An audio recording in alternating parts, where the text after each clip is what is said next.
فالإنسان يأتي بلا شيء ثم يسعى على كل شيء ويترك كل شيء ثم يذهب بلا شيء ويحاسب ala kulli shay.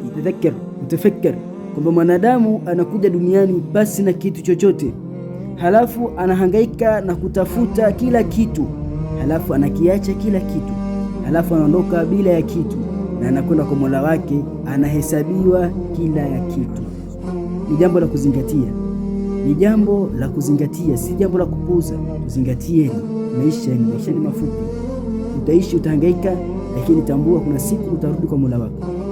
Tumogopeni Allah, tumcheni Allah. Rabbana atina fi dunya hasana wa fil akhirati hasanatan wa qina adhaban nar. Dua hii tusiache kuiomba, ni dua ambayo tunaomba kheri zilizopo katika dunia, tunaomba kheri zilizopo katika akhira, na tunaomba Allah atukinge na adhabu ya moto. Ni dua ambayo imekusanya kila kitu. Barakallahu fikum.